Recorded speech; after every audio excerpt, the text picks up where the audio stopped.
one of regret that I have actually looking back now, after the games, I would always be like, oh yeah, it was a good game. It was close. They gave me a good game, but I should have just said the truth. I should have just said, that shit was easy. We destroyed them. All of my hard work paid off. They didn't even stand a chance. Like, cause you know that it's cool to have those kinds of rivalries, and I think the fans love that. So don't be too humble, okay? I'll gas you up for you. Mel is feeling good right now. She's on her stomping grounds. And calm down, Mel. Jeez. She's absolutely dominating this server right now. Oh my god, it's quad F. She pops off, she gets the first, she gets a second, and another one for Potter.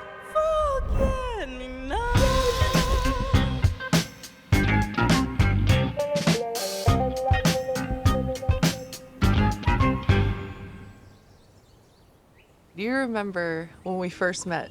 This was, well, in the server, in the online world. But I just remember walking away from that tournament and thinking, who the F is this Mel chick? And how did she cipher diff me every single round? I'm getting your Twitter follow after. I was like, yes. And I was just, that was around the first time I had heard of you, but I was just blown away. I mean, you girls just were clearly far better than everyone else in that tournament. That was my very first impression of you as Mel, as a player, and you've just been blossoming ever since. It's so interesting, like, hearing your perspective of it, because, like, my perspective of it going to server was, like, I've known about you. Let's see, I was 20 at the time. I've known about you for about 4 to 5 years at that point. I remember I was, like, 16, and you had, like, a 2-hour-long Inferno IGL video. Please tell me you remember. I don't remember, but that had such an impact on me. I low-key fell asleep at the end because I was in bed. I was trying to be on my grind, and I was watching it. I was like, I do ramble. No, it was good. I wrote down everything. I actually was paying so much attention. I remember it to this day. I was like 16. That's awesome. That's fucking awesome. Okay, cool. It's like the only content from like a woman that was like super strategic at the time. Yeah. I was just like, this is so cool. But like knowing you were like my role model and going into the server and playing that was like such a moment for me. Have some Cypher on Cypher violence here. Mel wins out the 1v1, and that's no Potter.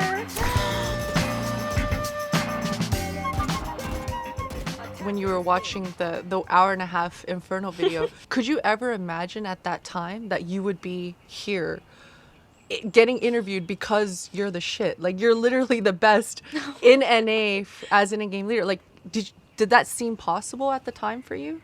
I feel like at the time I might have doubted myself. I believe in myself way more than 16-year-old me. In my head, it was like, I'm gonna go to like engineering school. I'm going to go into aeronautical engineering. Like, I'm full set on school, but like maybe one day it would be cool. Like, it was like a far off dream that I would just never kind of actualize. But even if you told me like the year Valorant came out, if you would ask me that question, I could never have imagined this outcome. Yeah, I think that's probably the biggest thing is a lot of girls that I know, just like, why would I maybe not bother, or like, you know, like the possibility, they don't see it. So I hope they can see it. I know we grew up in 2 different times, right? For me, it was very strict. I almost led double life, you know, like even for my school friends and from my family, gaming was kind of a secret because nobody approved of all the time that I was spending on it.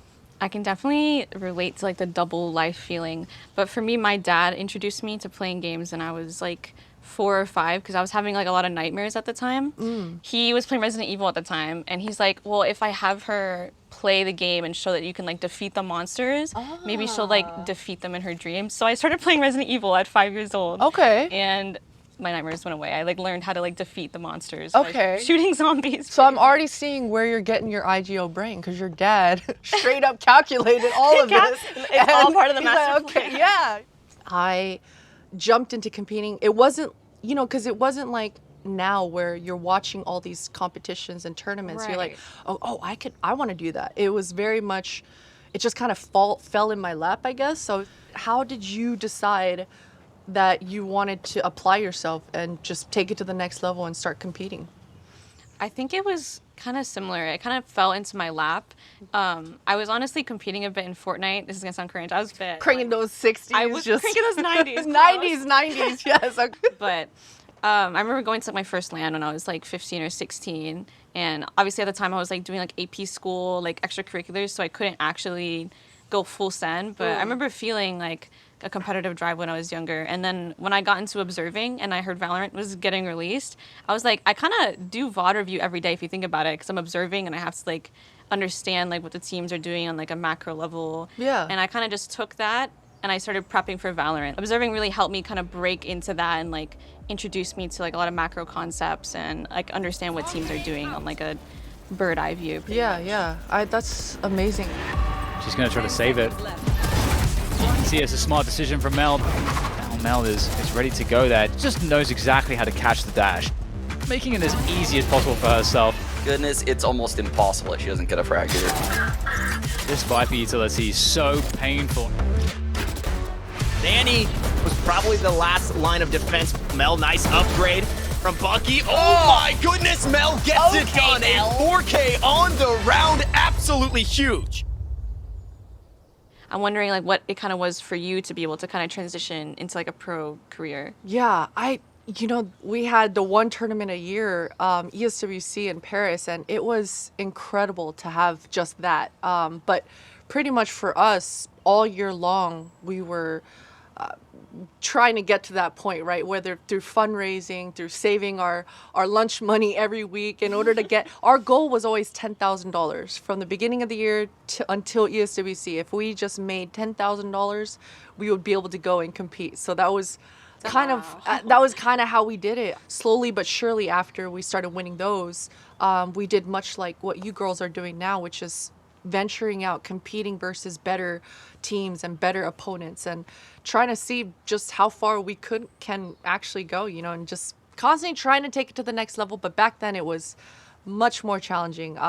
It was quite the journey.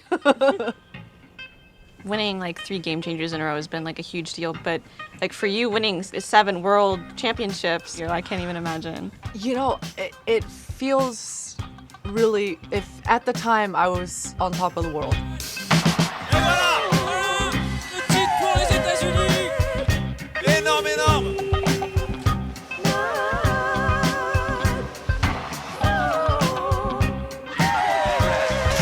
your ESWC Women's World Champion. I was really proud of myself and my team. It makes you feel good to beat up on anyone, I think, and especially if you're a gamer, like that's kind of like in you, right? Like that's kind of like what makes you keep coming back into the servers after you own someone. You're like, yeah, I'm better than you, like it really never gets old. I can't imagine being the other teams. Like, all right, we'll get on the 3rd time, the 4th, the 5th, the 6th.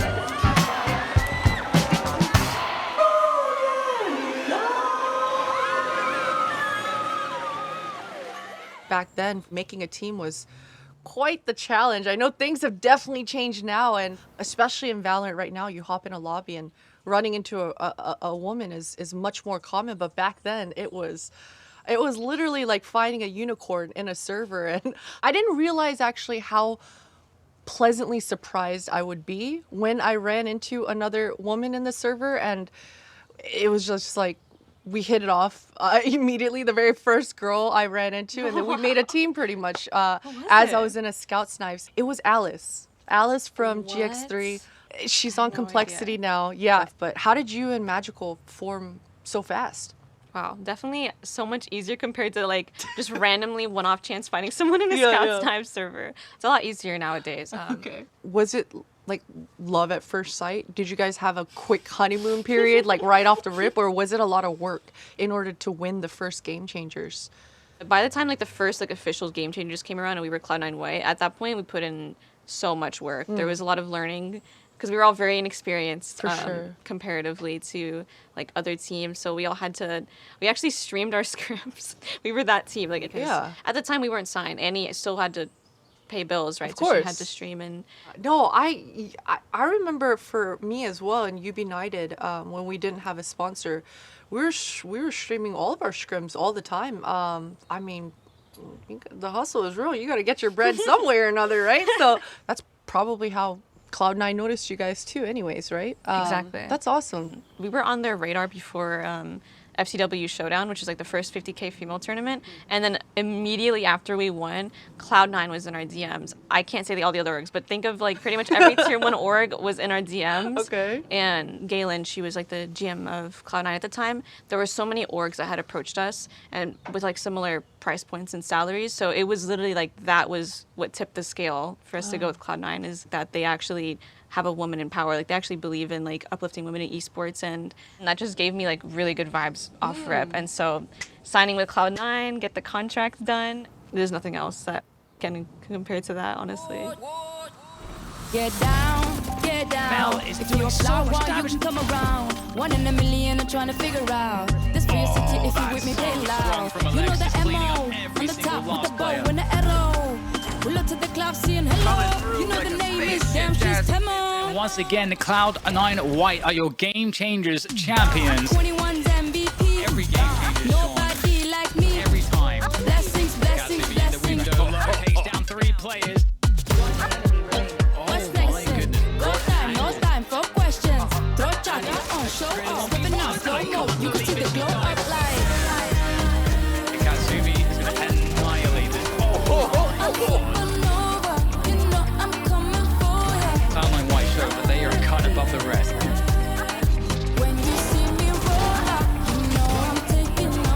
It's over, thanks to Mel. To become champions back to back to back. That is an incredible legacy that these girls are setting. What's the next step for Cloud9 White?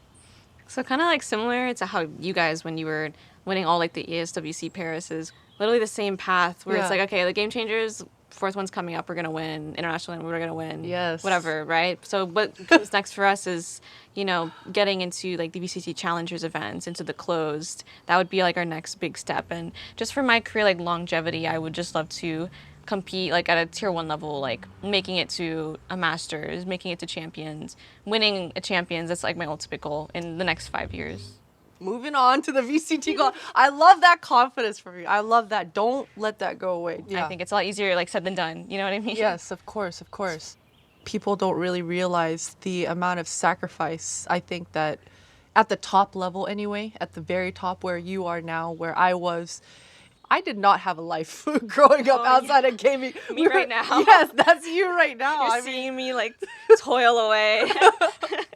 but I mean, that's what it takes, right? You got to be able to commit pretty much all your time to it. I think especially kind of like competing in like the female scene, one thing I feel like a lot of people overlook, people we tend to compete against, if you look at the team, combined they have like decades of FPS experience, right? And so for my team, it's just knowing that we kind of just have to grind extra hard, knowing that and seeing that and just taking that as a challenge and not seeing it as like, okay, we gotta let ourselves down. You need to be able to push through that and grind even harder. And sometimes it can be a little unhealthy. You just gotta You do what you gotta do. You gotta keep track. Yeah. Like, what would you say is like your best advice for even people in my position or girls that are just getting ready to compete? It would be don't settle. Don't settle. I think there were so many times in my career where I would have a decision had to be made, you know? And I would say that, and a lot of those stops, I always doubt. The biggest question in my mind was always, can I do that? Yeah, or you know, and then I ended up doing it. So I would say don't settle. You know, some corny stuff about believe in yourself, but for real, believe in yourself because there's no one else that's gonna do it for you. Literally, no one is gonna do it for you. So you've got to do it yourself. So don't settle. See how far you can go. And I think for us, that's kind of like picking up where you guys left off, because you guys have laid the foundation and have been role models for us for years. And now, you know, the next generation, like people my age, people Jazzy's age, like 17, 16, 15, are able to kind of go forward and make the next steps where we're seeing like more and more women playing, more and more women in tier 1, tier 2, hopefully one day being on a winning team, like a championship team at the tier 1 level. And I think that's just the gradual next step for us. The dream. The dream.